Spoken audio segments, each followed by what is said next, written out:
Dada a circunstância atual do país, ocasionada pelas últimas movimentações do STF, julguei que seria bom trazer para o canal uma discussão filosófica a respeito do aborto. Pela própria natureza do tema, já é de se esperar que seja necessário invocar também questões da sociologia, medicina e saúde pública, direito e várias outras áreas. No entanto, espero que este vídeo não seja um mero instrumento argumentativo, mas também de expressar empatia e caridade diante de uma questão que, sabemos todos, ser muito delicada. Assim, há várias posturas que quero evitar neste vídeo. A primeira delas é a de pensar que a rejeição do aborto é derivada somente da religião, como se fosse coisa de pessoas radicais e insensíveis em nome de sua fé. Como se não pudesse haver também argumentos fortes baseados puramente na razão a fim de rejeitar o aborto. Outra postura que eu quero evitar é a de dizer que a dor das mães que consideram abortar é desprezível e sem valor para o debate, pois existem infinitas situações distintas e precisamos sim ter empatia. Isso me leva à terceira postura que eu quero evitar, que é a daqueles que dizem que não existe diálogo possível com quem defende ou rejeita o aborto, pois afinal, essa postura irredutível não ajuda em nada a melhorar nossa realidade social. Tentarei seguir aqui um esquema dialético de expor os argumentos em suas versões mais fortes e mostrar por qual motivo eu defendo um dos lados. Vamos primeiro ver quais são os argumentos favoráveis ao aborto. O primeiro argumento eu chamarei de argumento sanitário. Esse argumento dirá o seguinte: permitir o aborto gera um bem maior à saúde nacional do que proibi-lo, e as consequências indesejadas aqui são várias. Geralmente se argumenta que o aborto se trata de um problema de saúde pública, pois, conforme dados do Instituto Guttmacher, uma das instituições sempre mencionadas neste debate, ocorrem cerca de 1 milhão de abortos clandestinos por ano no Brasil, muitos dos quais resultam em internações hospitalares para a resolução de problemas decorrentes dos procedimentos clandestinos e caseiros. Eu vou colocar aqui para vocês um curto trecho de um vídeo do Dr. Drauzio Varella e depois retornarei a ele para comentar esses dados. Vamos por partes. Primeiro, vamos pensar no termo problema de saúde pública. O que ele quer dizer? De acordo com uma definição da medicina social brasileira, cunhada por pesquisadores da Universidade Federal de Pelotas, os critérios que definem um problema de saúde pública são a prevalência da condição, seu impacto no indivíduo e na sociedade, e se a condição pode ser prevenida ou se existe algum tratamento efetivo disponível. Então, é um problema de saúde pública quando a alta incidência de casos gera grandes custos para a sociedade por causa de hospitalizações frequentes e sequelas, provoca maior sofrimento para o paciente e mais despesas para o sistema público de saúde, causa alta mortalidade populacional e existe prevenção ou tratamento efetivo disponíveis. Os dados a respeito do aborto induzido no Brasil são imprecisos por causa da criminalização, mas podemos ter certeza de que esses números estão subestimados. Em 2018, a estimativa do Ministério da Saúde é de que 1 milhão de abortos induzidos aconteciam por ano. O maior levantamento sobre o tema no país revelou que 1 em cada 5 mulheres até 40 anos já fez um aborto ilegal. A frequência de hospitalizações e o alto custo financeiro do abortamento ilegal e inseguro tem um grande impacto no orçamento da saúde pública. Segundo dados, desse 1 milhão de abortos clandestinos, 250 mil pacientes precisaram ser internadas após o procedimento todos os anos. Assumindo então que é dever do Estado promover a saúde dos brasileiros, a conclusão que se segue é que o Estado deveria dar as condições materiais necessárias para que mulheres possam, com segurança, abortar usando do Sistema Único de Saúde ou o serviço particular que assim escolherem, sem nenhum impedimento ou constrangimento legal. O argumento ainda completa esse raciocínio dizendo que permitir o aborto terá repercussões econômicas positivas, já que assim seriam evitadas todas ou pelo menos muitas das complicações que procedimentos caseiros ou clandestinos podem causar. Esse é um dos argumentos mais mencionados, e muitas vezes vemos médicos ou profissionais da saúde se valendo dele no sentido de sensibilizar e informar as pessoas sobre os malefícios de mantermos o aborto como crime. O segundo argumento que geralmente é invocado é o argumento da liberdade reprodutiva. Esse argumento se desenvolve da seguinte forma: Tendo a mulher o direito de agir livremente em relação ao seu próprio corpo, tem ela também a liberdade reprodutiva de poder escolher como e quando vai levar a gravidez a termo, isto é, até o final ideal. Aqui é claro que você poderá encontrar diferentes versões do raciocínio, pois cada pessoa consegue encontrar justificativas para a liberdade de diferentes formas. Uma feminista liberal pode apelar, de repente, para a teoria dos direitos humanos. Uma feminista marxista vai dizer que a negação do direito de escolher seguir ou não com a gravidez é uma herança da moral burguesa repressora. Uma feminista libertária poderia dizer que ela tem autopropriedade do corpo, apelando para argumentos lockeanos à luz de autores como Hoppe e por aí vai. Seja como for, para o argumento se valer, pensam elas, basta mostrar que a liberdade de agir sobre o seu próprio corpo é motivo suficiente para não querer levar a gravidez até o final, pois, afinal de contas, as vias de nutrição do feto são o próprio corpo da mulher, e esta é livre. É o famoso meu corpo, minhas regras. O argumento também se vale da afirmação de que o Estado deve aumentar os meios para os indivíduos poderem cada vez mais poder exercer a liberdade positiva e externa, isto é, a sua autodeliberação.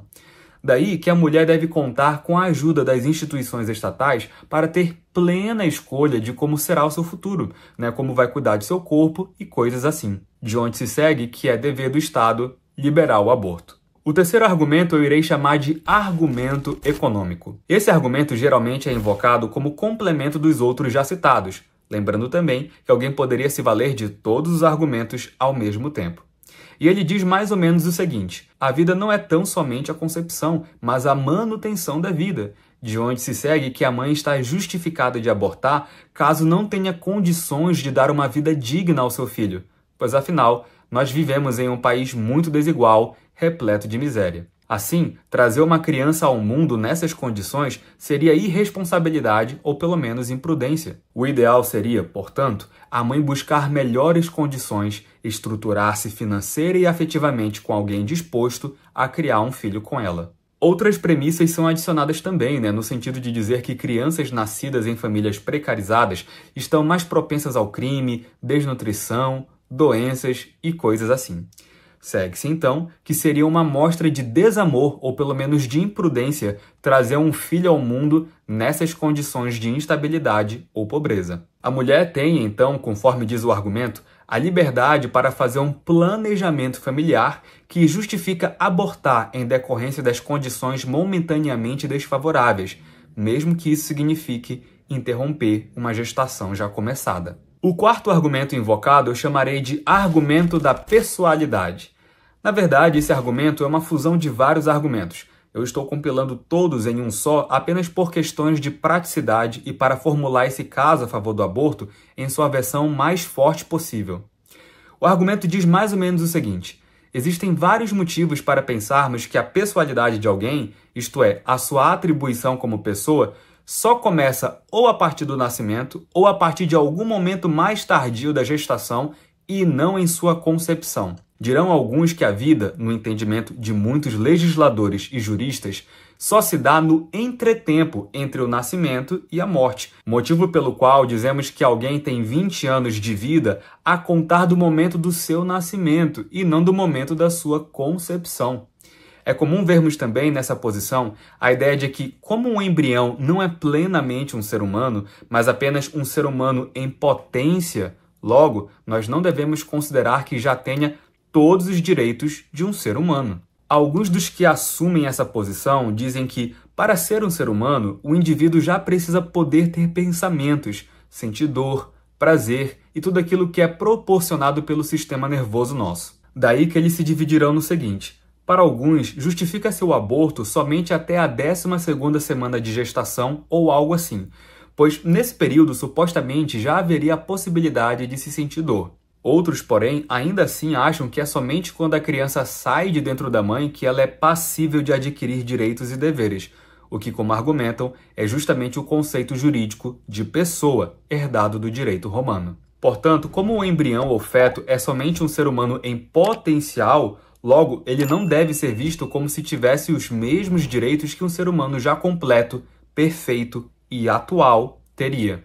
Bem, eu sei que eu sumarizei esses argumentos de forma muito sucinta, mas creio que eles já cobrem boa parte do que se diz em defesa do aborto. E creio que apresentei esse caso a favor do aborto em suas versões mais fortes, sem distorcer o que geralmente é dito em favor dessa posição. Devo dizer, porém, que a minha posição é de que, conforme o direito natural e a reflexão ética que considero correta, não é direito da mãe abortar o seu filho. Para compor o meu argumento, eu precisarei expor vários passos e depois irei objetar cada um dos argumentos que listei inicialmente.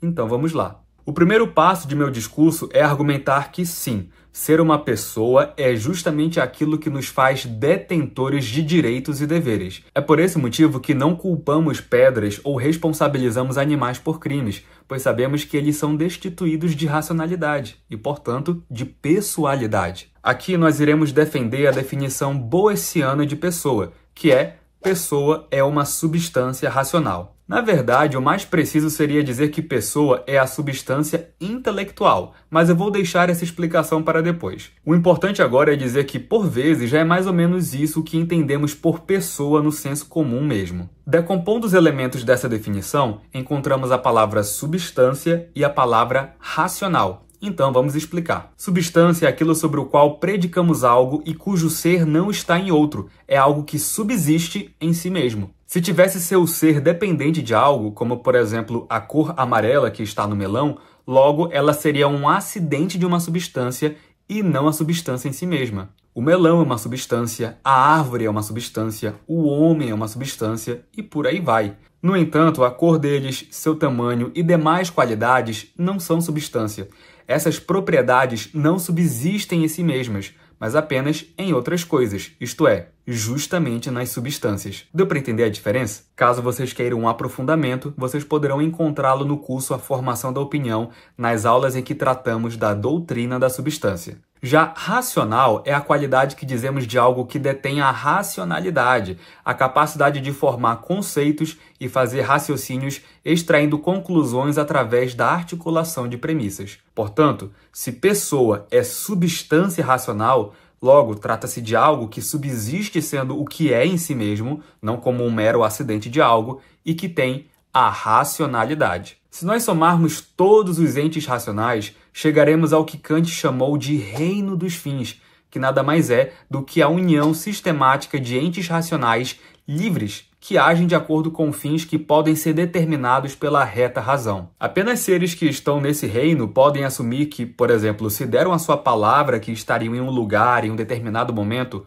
logo eles devem estar lá. Portanto, somente entes que estão no reino dos fins podem ser responsabilizados por ações, uma vez que apenas eles têm esse caráter teleológico, isto é, a reflexão racional a respeito da finalidade. Falando dessa forma, talvez surja a seguinte objeção. Bem, mas fetos, ou pelo menos zigotos, não são racionais. Afinal, sem sistema nervoso, eles não pensam. Portanto, não podemos considerá-los como pessoas. Bem, apesar de ser uma objeção interessante, ela pode ser respondida facilmente. É que meu argumento parte do princípio de que um homem é constituído de um aspecto material e de um aspecto formal. A forma aqui não seria a mera silhueta do homem, mas um princípio de inteligibilidade que faz com que ele seja inteligível como um indivíduo da espécie humana. Um cadáver humano, por exemplo, tem o seu aspecto material, mas já não é mais entendido como um homem porque não tem mais um princípio vital que o faça agir e ser um homem. Quando alguém morre, ainda que toda a sua matéria esteja lá, a sua forma substancial já não é mais a mesma. Nós paramos de inteligi-lo como um homem e como uma pessoa. Essa forma, então, é um ato desse corpo, uma perfeição que, junto da matéria, forma um homem, um animal racional. Esse aspecto formal nos mostra que, cronologicamente falando, nós não somos racionais porque primeiro pensamos, mas ao contrário, nós só podemos pensar porque somos racionais. E só podemos fazê-lo enquanto temos esse princípio vital nos animando, o que segue o princípio fundamental de que o operar segue o ser da coisa. Dessa forma, muito embora um homem esteja dormindo ou anestesiado, ou seja, embora ele não esteja em ato fazendo raciocínios, aquele homem ainda se trata de uma pessoa. Dizemos, portanto, que o intelecto está, então, no mínimo, sempre em um ato entitativo, isto é, de fazer o homem racional, mesmo que não esteja em ato operativo, isto é, fazendo alguma das operações do intelecto. O embrião ou zigoto, então, que acaba de se formar, não precisa já estar em ato racional operativo para ser um animal racional. Assim como podemos dizer que o bezerro que está no ventre da vaca prestes a nascer já é, ele mesmo, um herbívoro, muito embora ele nunca tenha comido uma folha sequer. Isso se dá porque, entitativamente falando, desde a sua concepção, já sabemos que é da natureza da sua espécie ser um herbívoro e ter determinadas propriedades. Fechando então a analogia, o feto é racional por um ponto de vista entitativo, por um ato primeiro do intelecto. Aliás, todas as qualidades essenciais e próprias já podem ser ditas sobre um ser justamente por causa da sua natureza que ele carrega desde sempre. Ora, se o zigoto tem 2 pais mamíferos, seria ele por acaso um pássaro? Será que daria para dizer que ele é uma pedra ou um vegetal? É claro que não. Por causa do seu componente formal e essencial, podemos dizer que ele é um mamífero, um ser humano e, portanto, uma pessoa racional. Aliás, algo mais pode ser dito aqui. Se precisarmos esperar que alguém seja capaz de desenvolver pensamentos, silogismos, para então ser considerado uma pessoa, seríamos forçosamente levados a concluir que um bebê, mesmo que já tenha nascido, também não poderia ser considerado portador de direitos até que pudesse fazer uma operação do intelecto, o que levaria à maléfica conclusão de que eles poderiam ser igualmente descartados 1 minuto após o nascimento, pois a única diferença entre antes e depois disso é que ele está geograficamente agora fora da mãe,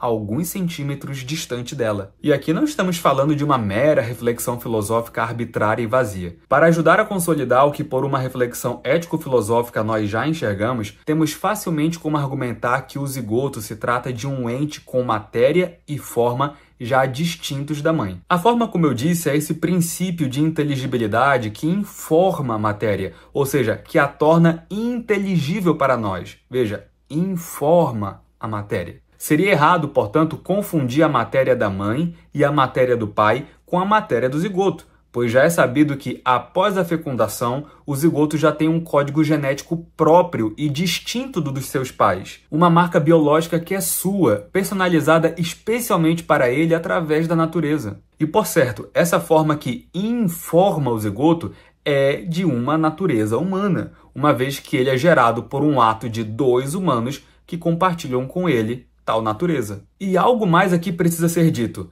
Há outro princípio metafísico que confirma tal conclusão. Como dissemos, uma pessoa é uma substância racional, algo racional que persiste em si mesmo sem depender do ser de outro. Portanto, devemos aqui estabelecer que nenhum sujeito está em potência para ser o que é.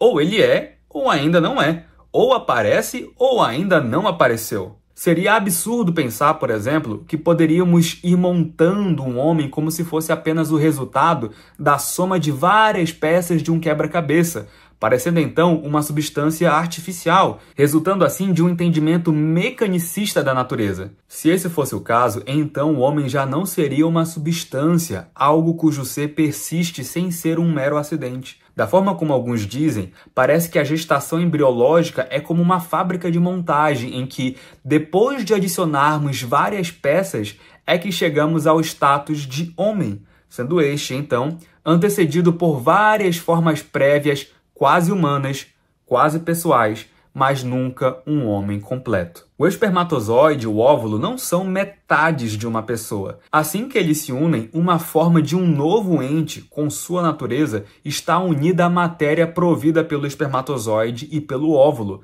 A substância que surge ali é simplesmente inédita e já completa em si mesma. Ela depende da mãe apenas para se nutrir, mas não para ser o ente que ela já é em si mesma. Pensar o contrário disso levaria a vários absurdos. Daí que surge, por exemplo, o erro de que só existe pessoalidade ou direitos a partir de uma dessas peças, a saber, o sistema neurológico. Fato é, porém, que o sistema neurológico está, segundo a natureza do embrião, em potência para operar futuramente de acordo com essa natureza que já existe ali em ato após a concepção. E seria absurdo dizer que essa forma, que essa natureza, já não é uma pessoa. O argumento, então, não é como alguns defendem e outros corretamente refutam, que o zigoto tem potência de ser uma pessoa e que seria errado interromper o processo de células que potencialmente podem gerar uma pessoa. Não. A ideia correta é a de que o zigoto já é, ele mesmo, uma pessoa, né, com forma e matéria humanas, em ato intitativo racional, cumprindo então a fórmula da definição de pessoa humana. Bem, mas eu quero trazer ainda outro elemento para a construção dessa argumentação. A favor da ideia de que o ser humano já existe como pessoa desde a concepção, apresento agora um raciocínio apagógico, isto é, um raciocínio que nos faz concluir tal coisa, mostrando como seria absurda a negação dessa tese. É que dizer que o ser humano passa a ser um ente racional apenas quando passa a ter um sistema neurológico é mesmo que indiretamente comprometer-se com uma visão materialista dentro da filosofia da mente. Quem argumenta assim geralmente pensa que a racionalidade é uma característica radicada apenas no corpo, no cérebro, usualmente posicionando a mente e os pensamentos em determinados órgãos e coisa assim. Claro, existem materialistas ou fisicalistas mais sofisticados ou que defendem coisas ligeiramente diferentes, mas isso não vem ao caso agora. No entanto, como bem aponta Peter Hacker, essa visão acaba incorrendo em uma falácia mereológica, isto é, em um erro de raciocínio entre o todo e as suas partes. Não é correto dizer, por exemplo, que o cérebro pensa, que o sistema neurológico é racional ou coisa assim. Como uma potência humana, devemos dizer que é o homem quem pensa, é ele quem formula conceitos e faz raciocínios, e não um cérebro. Da mesma forma que a locomoção de um carro é um ato do carro inteiro e não só do motor, a racionalidade do homem não está no cérebro, a comunicação humana não está na língua ou nas pregas vocais, a locomoção humana não está nas pernas e por aí vai. Os elementos físicos são apenas o substrato e correlato material usados por toda uma entidade racional para operar. É por isso que desde Aristóteles dizemos que a alma é um ato do corpo todo e que ela está, portanto, distribuída e não é um órgão. Da mesma forma, ela não é uma entidade cartesiana, um fantasma que move as peças de um corpo. O ser humano trata-se de uma união de matéria e forma, coisas que separadas jamais serão um ser humano. Essa alma, como princípio separado do corpo, não é um ser humano, pois na própria essência de ser humano já dizemos que está contido o elemento corpóreo, físico e natural de ser um animal racional. Eu estou comentando isso tudo também para argumentar que seria absurdo pensar que a mera matéria conseguiria, a partir de determinado momento, pensar conceitos abstratos como se fosse possível, gerar a intelecção, conceitos e juízos apenas materialmente. E aqui eu quero sumarizar algumas razões pelas quais a matéria em si mesma é insuficiente para gerar pensamentos racionais. Em primeiro lugar, se o nosso intelecto fosse material, ele teria de operar como uma forma de sensibilidade, já que ele estaria totalmente radicado no corpo. E assim, ele teria de ser afetado ao receber o que chamamos de condições individuantes da matéria. No entanto, nós sabemos que isso não acontece quando experimentamos a realidade de forma geral. Quando nós chegamos perto do fogo, por exemplo, nós nos sentimos aquecidos, pois o fogo transmite a nós essa sensação, um acidente térmico que é recebido pelo nosso corpo através da sensibilidade. No entanto, se pensarmos que nossa mente está no cérebro ou que nossa visão está nos olhos, seria estranho constatar que quando nós olhamos uma maçã vermelha, os nossos olhos e o nosso cérebro não ficam vermelhos, pois acabam não recebendo todas as condições individuantes da matéria da maçã. O ato de perceber a maçã pode até afetar os olhos no sentido de haver a abertura da retina e receber então a luz por ela, mas essas coisas todas da ordem material são filtradas por um fino processo relacionado com o intelecto material.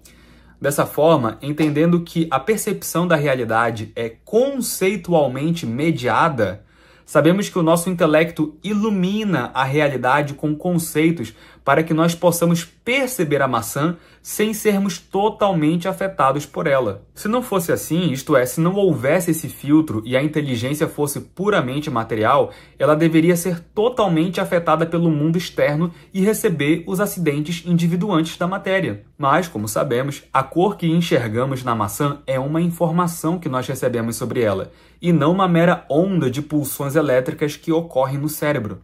Falando de outra forma o que eu acabo de dizer, não é como se a informação que nós recebemos sobre a maçã fosse algo físico. Uma informação, como o nome já diz, tem a ver com a forma, uma abstração de elementos materiais para o entendimento de uma propriedade. Se nosso intelecto fosse parte do corpo e, portanto, ele estivesse trabalhando apenas com a recepção de um conteúdo físico-material, seríamos forçados a concluir que ele estaria destinado unicamente a trabalhar com algo particular e, portanto, tal informação nunca seria a respeito de algo universal.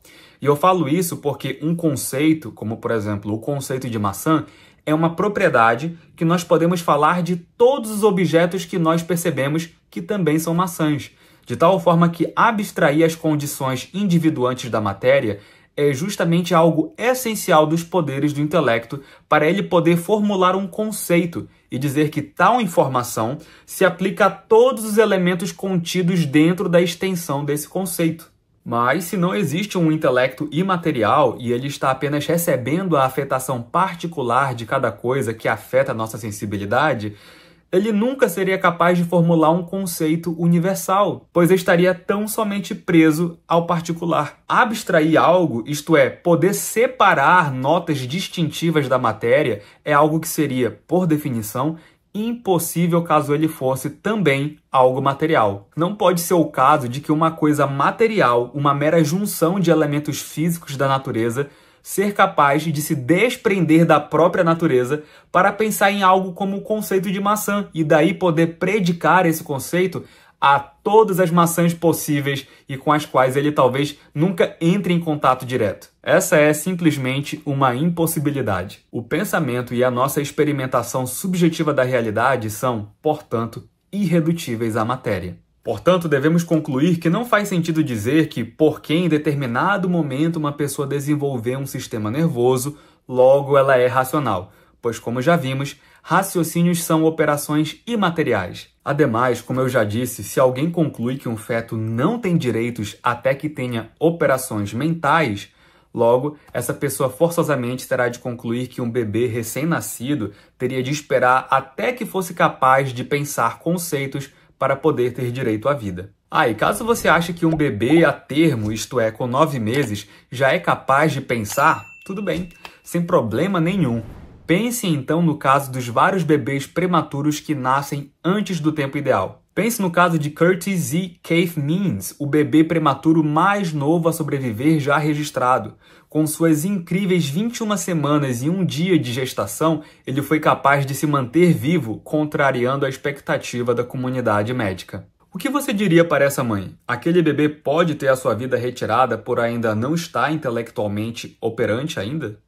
Essa conclusão seria realmente absurda. Portanto, sumarizando nosso raciocínio, podemos dizer o seguinte: uma pessoa humana é uma substância racional.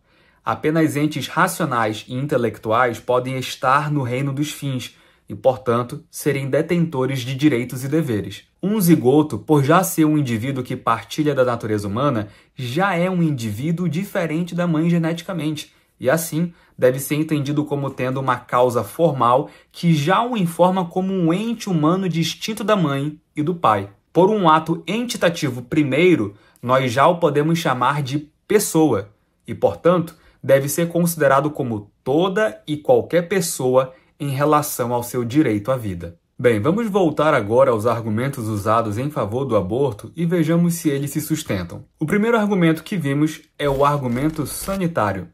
A bem da verdade, eu devo dizer que não sou favorável à ideia de que, pela mera pressão de uma consequência indesejada, nós relativizemos a vida do feto. Se o que eu disse a respeito da pessoalidade do zigoto estiver correto, a solução nunca poderia ser liberar o aborto, pois seria como se eu estivesse dizendo que, por causa do alto custo da internação de mães brasileiras no SUS, eu estaria justificado de tirar a vida de alguém de uma forma mais barata e isenta de constrangimentos. Novamente, se o que eu disse estiver correto, a vida de qualquer um de nós é tão valiosa quanto a dele, e, portanto, qualquer medida para resolver questões de saúde pública deveria estar tão comprometida com as vidas de pessoas dentro com a vida de pessoas fora das mães. No entanto, seja como for, é preciso dizer também que esse argumento não opera de todo de forma honesta ou pelo menos correta. É curioso notar, por exemplo, que embora o Dr. Drauzio Varella tenha usado estatísticas muito divulgadas por divulgadores científicos da área da saúde, como por exemplo o dado de que ocorrem cerca de 1 milhão de abortos induzidos por ano no Brasil, esse dado é altamente contestado. E aqui nós não estamos falando de entidades religiosas enviesadas por crenças conspiracionistas ou algo assim, não. Eu estou falando, por exemplo, sobre a Pesquisa Nacional de Aborto, que é financiada pelo Fundo Nacional de Saúde junto ao Ministério da Saúde e o Fundo Elas. Segundo essas pesquisas, estima-se que em 2014 houve aproximadamente 416 mil abortos clandestinos no Brasil. E mesmo esse dado, que já é menos da metade das estimativas super exageradas do Instituto Guttmacher, ainda corre o risco de estar além da realidade segundo a equipe da pesquisa. É que você poderia incluir dentro desse número total uma parcela considerável de abortos que teriam sido espontâneos, isto é, aqueles abortos que ocorrem naturalmente pelo próprio organismo da mãe. Aliás, por causa desse e outros fatores, é que alguns pesquisadores encontram estimativas muito inferiores. Seguindo outros métodos, já se chegou a estimar até mesmo 48.769 abortos induzidos por ano no Brasil. Mas por questão de tempo, eu irei focar na pesquisa que eu mencionei antes, dada a sua relevância no debate. Essa pesquisa nacional de aborto usa um método de respostas depositadas em uma urna, o que torna o processo todo muito mais sigiloso, evitando assim o viés de constrangimento. Assim, avaliando, por exemplo, a população urbana das diferentes regiões do Brasil, eles conseguem fazer uma projeção mais direta e segura do que aquela que se vale tão somente dos dados das internações hospitalares. Falo isso porque geralmente o que fazem para estimar os abortos clandestinos no Brasil é o seguinte: anota-se o número de internações hospitalares por aborto em um ano e então se multiplica, segundo os métodos como o do Instituto Guttmacher ou análogos, por 4, 5 e às vezes até 6, pois eles creem que 20% ou mais dos abortos clandestinos acabam por gerar internações devido a complicações ou coisa assim. Assim, se houve 200 mil internações por aborto em um ano, se o fator multiplicador é 5 por causa dos 20%, logo, chega-se a um número próximo de 1 milhão de abortos clandestinos por ano no Brasil. O cálculo e as correções exatas são um pouco mais complexos do que isso, mas é mais ou menos esse o raciocínio mesmo. No entanto, o que a Pesquisa Nacional de Aborto e outros grupos têm achado é que muito possivelmente o fator multiplicador é inferior, muito inferior a 5.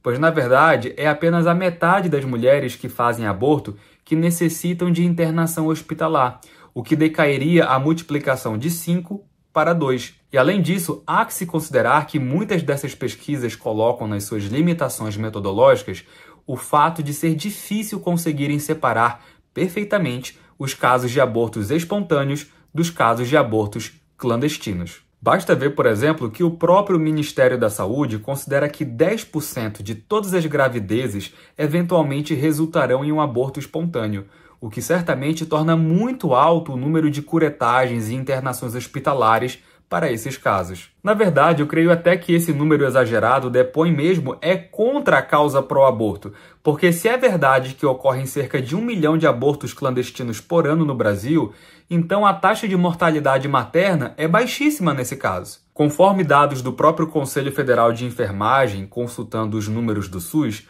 o aborto inseguro foi causa de 203 mortes maternas em 2016. Ora, se o aborto clandestino é da ordem de 1 milhão, então a morte materna é de algo como 0,0203% daquelas que abortam por ano. Olha, mesmo que você considere esse número muito subnotificado, você pode até dobrá-lo ou triplicá-lo, que o resultado ainda será surpreendente. Isto é, estaria provado que abortar no Brasil é extremamente seguro, o que é o exato oposto da alegação pró-aborto. Por favor, não me entendam mal, eu não estou querendo aqui desprezar nenhuma vida sequer daquelas mulheres que morrem abortando. Não é isso. A questão aqui é tão somente lembrar que são os próprios defensores pró-escolha que alegam, como no vídeo do Dr. Drauzio Varella, que uma questão de saúde pública é definida por causa do alto número de mortes, internações e gasto no sistema de saúde. Porém, se o critério for esse e o número que falam sobre o aborto estiver correto,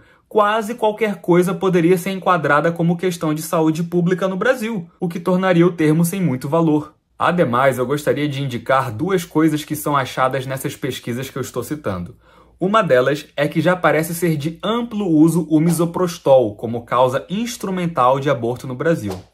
Segundo a Pesquisa Nacional de Aborto, cerca de 46% dos abortos no país ocorrem com uso medicamentoso, que é aquele recomendado pela OMS como método seguro para abortamento. O que faz nós questionarmos também algumas alegações de que a maioria das mulheres usa métodos invasivos e muito perigosos para abortarem. Associado a isso, não se espera apenas uma queda de mortalidade, como já se nota, é uma queda nos casos de abortos no Brasil. As pesquisas dizem coisas como: mesmo levando em conta os intervalos de confiança de 2 pontos percentuais, ocorreu uma queda nas internações entre 2010 e 2016. E ainda dizem também que cerca de 10% das mulheres em 2021 disseram ter feito ao menos um aborto na vida. Eram 15% em 2010 e 13% em 2016. Houve um declínio também na proporção de mulheres hospitalizadas para finalizar o processo de abortamento, 55% em 2010, 43% em 2021.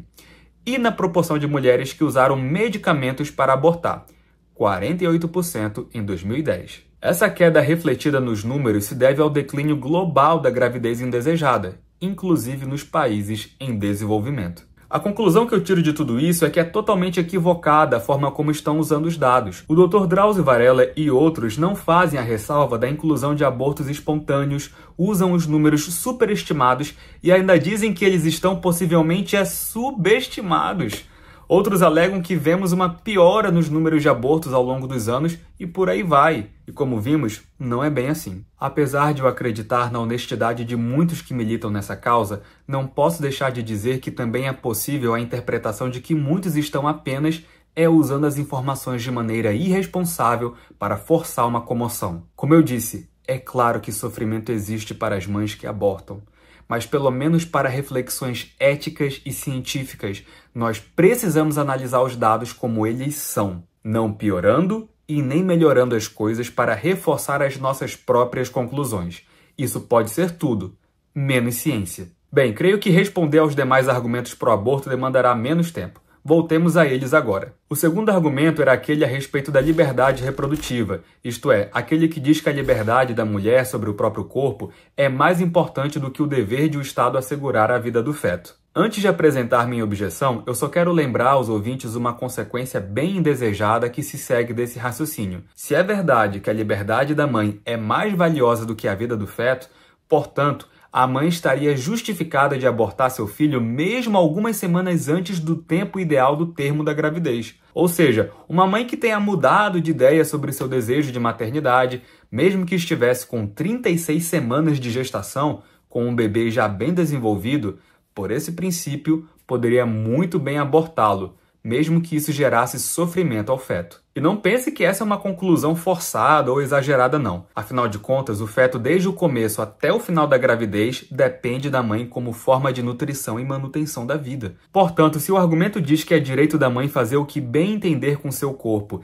e que é isso que a justifica de expulsar o feto de dentro de si, o mesmo deve valer para o feto já bem desenvolvido, pois ele ainda é um terceiro dentro do corpo de outra pessoa. Se por acaso alguém alegar que nesse caso a mãe não está justificada de abortar, devemos fazer imediatamente a seguinte pergunta: por quê?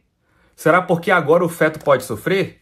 Nesse caso, a sensibilidade do feto pode relativizar o direito da mulher fazer o que bem entender com seu próprio corpo? Se sim, questiono novamente: por quê? Aqui, geralmente, vocês não ouvirão muitas explicações. As pessoas simplesmente assumem que é esse o critério e ponto. Porém, nesse caso, elas estarão indefesas da acusação de petição de princípio. Isto é, elas serão plenamente culpadas de darem a resposta porque sim, uma resposta arbitrária que já assume como pressuposta a sua validade. E, na verdade, a minha objeção principal ao argumento já vai por aí mesmo. É muito difícil vermos alguém argumentar coerentemente a favor da ideia de que a liberdade da mãe é mais valiosa do que a vida. Geralmente invoca-se a máxima: se o corpo é da mulher, logo ela pode fazer o que ela quiser com quem está dentro dele. Poderíamos montar o seguinte silogismo para expressar essa opinião. Premissa número 1. Se a mãe não quiser o feto, ela pode abortá-lo. Premissa número 2, a mãe não quer o feto. Conclusão que se segue, logo, ela pode abortá-lo. O problema, como é evidente, é a premissa número 1. Podemos dizer que a mera vontade de alguém pode decidir sobre o futuro da vida de outro? E se seguirmos o fluxo desse raciocínio voluntarista, será que não esbarraríamos também em uma falácia naturalista? E sim, eu falo da falácia naturalista, que já apareceu várias vezes aqui no canal e que nós vimos lá no módulo 3 de maneira mais profunda no curso A Formação da Opinião. Tente ver se não é exatamente isso que acontece agora. Vejamos assim, ninguém em sã consciência diria que poderia tirar a vida de outra pessoa por aí arbitrariamente, ou apenas pelo mero uso da sua liberdade. No entanto, agora que consideramos que o alvo está dentro da mãe, logo se torna justificável. Percebam, portanto, que essa justificativa não passa de uma falácia naturalista, isto é, uma conclusão normativa sobre um direito da mãe apenas pela mera descrição empírica da realidade. Isto é, justifica-se a morte do indivíduo apenas pelo mero fato de ele estar, agora, geograficamente dentro da mãe. Se ele estivesse, porém, alguns centímetros fora, ou seja, fora da mãe, seria errado tirar a sua vida. O direito à vida, porém, é evidentemente superior aqui à liberdade que a mãe tem sobre o seu próprio corpo. A vitalidade de alguém é condição do exercício da liberdade. O direito à vida é, portanto, na hierarquia dos princípios, anterior ao direito de liberdade. Pode até ser que pessoas sejam prejudicadas de exercerem suas liberdades externas, de decidirem coisas por causa de circunstâncias do dia a dia. Mas elas só podem estar limitadas em decorrência de estarem vivas. O direito à vida, portanto, é anterior ao Estado e deve ser por ele preservado. O Estado deve considerar aquele feto tão resguardado por si quanto a mãe em relação à preservação de seus direitos.